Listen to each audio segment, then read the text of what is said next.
மமிதா வந்து நான் வந்து ஒரு ஷார்ட் ஃபிலிம்ல பார்த்தேங்க.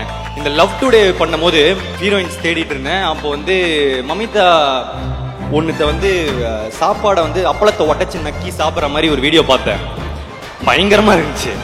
செம்மையாக எக்ஸ்பிரஷன்லாம் தராங்களே அப்படின்னு சொல்லிட்டு இவங்களை காண்டாக்ட் பண்ணால் அப்போ வந்து மணங்கான் அப்போ அவங்க பண்ணுறதா இருந்தது. ரொம்ப பிஸியாக இருந்தாங்க. என்னென்னமோ ட்ரைலாம் பண்ணேன். வணங்கான் டீம்கிட்ட பேசினேன், என்னென்ன ட்ரை பண்ணேன். ஆனால் அந்த டைம் ஒர்க் பண்ண முடியல. அப்போத்துலேருந்தே எனக்கு ஒர்க் பண்ணணுன்னு ரொம்ப ஆசை. அப்போ திடீர்னு கீர்த்தி வந்து எனக்கு சொன்னார், இந்த படத்துக்கு மமிதா பற்றி பேசியிருக்கேன்னு. நாங்கள் ஆக்சுவலாக அவ்வளோ டிஸ்கஸ் பண்ணலை. எனக்கே வந்து சர்ப்ரைஸாக தான் சொன்னார். எனக்கு செம்ம ஹாப்பி. ஏன்னா இவங்களோட ரொம்ப ஒர்க் பண்ணேன்னு வந்தேன். ப்ளஸ் இந்த கேரக்டர் வந்து ரொம்ப ஸ்ட்ராங்கான கேரக்டர். இது காமெடி பண்ணோம், எமோஷனல் சீன்ஸ் இருக்குது. நீங்கள் மமிதாவை இது வரைக்கும் பார்க்காத எமோஷனல் சைடே இந்த படத்தில் பார்க்க போகிறீங்க. Extra ordinary performer. Neha Shetty வந்திருக்காங்களா? இல்லையா? சரி, ஓகே, சேட். ஒரு ஹீரோயின் வந்து ஒரு காமெடி பேஸ் இருக்கிற கேரக்டர் வந்து பண்ணுறது வந்து கொஞ்சம் தயங்குவாங்க. ஏன்னா வந்து எங்கன்னா ஸ்டீரியோ டைப் பண்ணிடுவாங்களா அப்படின்னு நினச்சி.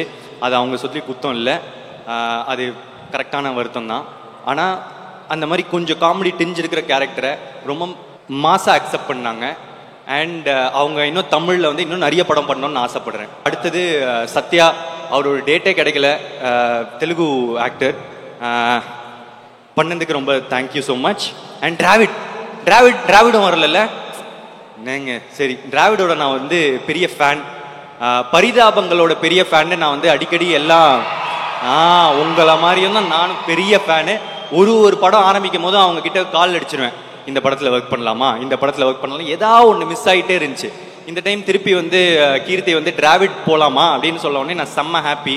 ஏன்னா நான் ஒரு டைமும் அவர் இந்த லேடிஸ் கெட்டப்பு இதெல்லாம் போடும் போது நான் ரொம்ப ரசித்து பார்ப்பேன்.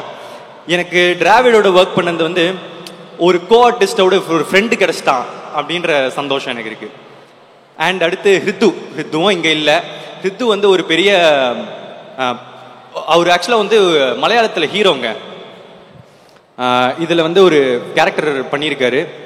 காமெடியெல்லாம் பிரிக்கிறாரு. நான் எக்ஸ்பெக்டே பண்ணல ஆக்சுவலாக அவர் அவ்வளோ நடிப்பாருன்னு. ஒரு படம் முடியும் போது எப்போவுமே எல்லாம் ஹாப்பி மெமரிஸாக முடியணும் அப்படின்னு ஆசைப்படுவோம். ஆனால் எனக்கு ஹித்துவை பொறுத்த வரைக்கும் மட்டும் கொஞ்சம் சேட் மெமரி தான். ஏன்னா ஒரு ஆக்ஷன் சீன் அப்போ வந்து நான் தெரியாமல் அவரை அடிச்சிட்டேன்.